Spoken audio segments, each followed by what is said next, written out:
Hey, friend, welcome back. Last time we talked about the voice inside you that tries to pull you back. Fake guilt, panic apologies, and the 24-hour rule. Today, we're hitting the part people don't say out loud. Because when you stop people pleasing, when you stop over explaining, when you finally hold your boundaries, something weird happens. It gets quiet. Texts slow down, invites change.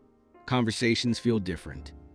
And even if you know you're doing the right thing, you can still feel this punch in your chest like, did I just lose my people? That's the paradox.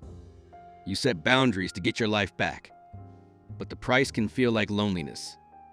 One clear problem: when you stop being convenient, you can lose belonging, and that pain can make you crawl back into the old role. One clear solution: you don't just remove old patterns, you replace them with new belonging.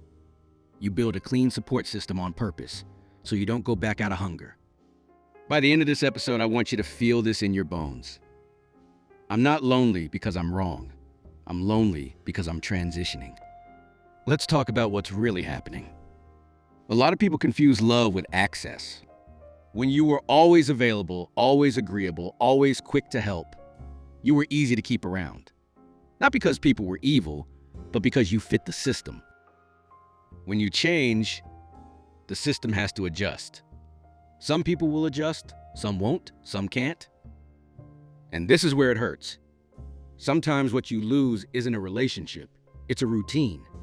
You lose the daily calls, the constant group chat, the role of being needed, the identity of being the one everyone depends on. So even if the relationship was draining, it still gave you something: connection, familiarity, a place. When that disappears, your brain reads it as danger, and then you start bargaining. Maybe I'll just do it this one time. Maybe I'll just say yes so they don't feel bad. Maybe I'll go back to being the old me, just a little. That's not weakness. That's hunger.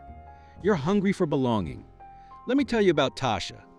Tasha was the glue friend, the peacemaker, the planner, the one who checked on everybody. She didn't even realize how much emotional labor she was doing until she stopped. She started setting boundaries. She stopped chasing people. She stopped apologizing for being tired.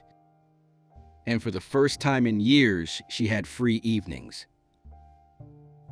Sounds good, right? But she told me, I didn't know what to do with the quiet. The quiet made me feel unwanted. That right there is the trap. When you've been trained to earn love through usefulness, quiet feels like rejection. So we need to rewrite your definition of belonging. Because belonging is not being needed. Belonging is being valued even when you're not performing. Now let's make this practical. Here's the system: 3 blocks. Block 1: identify what you actually lost. Block 2: stop chasing the old version of connection. Block 3: build replacement, belonging on purpose. Block 1: identify what you actually lost. Before you run back, pause and ask, what exactly am I missing? Is it the person? The attention? The routine? The identity? The distraction from your own life? A lot of the time, you don't miss the relationship. You miss the dopamine of being included. You miss the relief of being needed. You miss having a role. So do this quick check. When you imagine going back, do you feel peace or do you feel relief? Peace feels clean. Relief feels like you escaped a hard emotion. If it's relief, don't run back. Regulate first, then decide. Block 2: stop chasing the old version of connection. Here's a hard truth. When you grow, you can't demand that people meet the new you with the same energy as the old you. Some people only knew how to connect with you through your old role. So when you stop being the fixer, the lender, the therapist, the always yes friend, they don't know what's left. This is where people start chasing. They start double texting, overgiving, explaining, trying to win the relationship back. That's dangerous because it teaches the other person, if I pull away, you'll perform harder. Instead, you do something more powerful. You offer a new way to connect. Not a louder version of the old way, a healthier version. Example. Old way, call me anytime. New way, let's do a catch-up call on Saturday. Old way, I'll fix it. New way, I can't solve it, but I can listen for 10 minutes. Old way, I'll drop everything. New way, I can help next week, not today. If they can adapt, good. If they can't, don't force it. Because forcing it is how you lose yourself again. Block 3. Build replacement belonging on purpose. This is the step most people skip. They remove the toxic pattern, but they don't replace the connection. So the emptiness gets loud. Then they relapse into people-pleasing just to feel close to someone. So here's what you do instead. You build a 2-circle system. Circle 1 is your safe circle. These are people who respect your limits. They don't punish your no. They don't make you earn basic kindness. Circle 2 is your growth circle. These are people who live the life you're trying to build. They value discipline, honesty, emotional maturity, purpose. Sometimes one person can be both, but you need both circles in your life. Because safe without growth can keep you comfortable and stuck. And growth without safe can make you feel alone and anxious. Now here's the key. You don't wait to find your people. You create contact. Belonging doesn't magically appear. It's built through repeated small interactions. So I'm going to give you 3 simple tools. Tool 1, the bridge person. A bridge person is someone who is emotionally safe enough to talk to, but not so close that they trigger old patterns. A mentor, a mature friend, a coworker you respect, a community leader. Your job is not to dump your entire life on them. Your job is to reconnect as a human. One message. Simple. Hey, I've been trying to grow in a new direction. Got time for a quick catch-up this week? Tool 2, the anchor ritual. This is something you do weekly that creates steady belonging without needing chaos. Examples. 1 gym class. 1 faith community moment. 1 creative meetup. 1 online community session that's actually healthy. 1 weekly call with a supportive friend. Anchors matter because they tell your nervous system, connection is still here. Tool 3, the replacement rule. Every time you say no to an old draining pattern, you must say yes to 1 small aligned action. You said no to a last-minute favor? Say yes to your 20-minute skill sprint. You said no to a toxic conversation? Say yes to a walk and a journal check-in. You said no to overworking?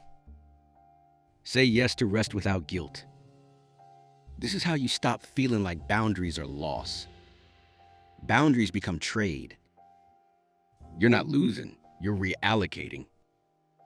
Now let's address the hardest part. When people take your boundary personally. Some will say, so you don't care anymore? Or, you're too good for us now. Or, you changed. Here's the response that keeps dignity and keeps the door open. I care. I'm just not available in the old way. Say it once. Calm, then stop. If they continue, your boundary becomes, I'm not arguing about my limit. And if they punish you with silence, remember this. Silence is information. Not always malicious, but it is data. It tells you how they handle discomfort. And you get to decide if that's the kind of connection you want. Now, I want to talk to the part of you that's afraid you'll end up alone. You won't. but you might have to go through a thin season. A thin season is that middle space where the old connections aren't feeding you anymore and the new connections aren't built yet. It's uncomfortable, it's quiet, it can feel like you made a mistake. You didn't. That's just the transition. And the transition is where most people quit. They go back because the in-between hurts. So your job isn't to avoid the thin season. Your job is to cross it with a plan. Here's your Paradox Stories experiment for this episode. It's called the 7-Day Belonging Build. For the next 7 days, do 2 things. Every day. 1. Send one clean connection message. Not a trauma dump, not an apology, not a speech, just connection. Examples. Thinking of you. Hope you're good. Want to grab coffee this week? Quick check-in. How you been? I'm trying to build better habits. Want to join me for a walk sometime? 2. Do one anchor action that supports your new life. Even if it's small. Examples. 20 minutes of your craft. A workout. Journaling. A community event. Reading one chapter. Planning your week. Why both? Because if you only build growth, you'll feel lonely. And if you only build social, you'll relapse into old patterns. You need both, connection and direction. At the end of 7 days, write this down. What relationships felt reciprocal? What relationships felt like I was auditioning? What did the quiet teach me about my needs? That's your clarity. Desired state is simple. You stop returning to old versions of yourself just to feel included. You build steady belonging that doesn't cost you your peace. Let me leave you with one truth that can save your life. You are not too much for wanting respect. You are not selfish for having limits. And you are not failing because you're in a thin season. You're upgrading your life.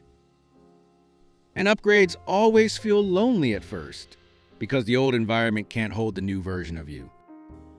So keep your boundaries, build your circles, cross the thin season, and don't confuse quiet with rejection. Quiet is space. And space is where your real life starts. If this episode hit you, like it, share it with someone who's rebuilding their life after people-pleasing, and subscribe for more Paradox Stories. Until next time, don't go back for comfort. Go forward for alignment. Custom message. Build your new circle. Teaser text. Quiet is the transition.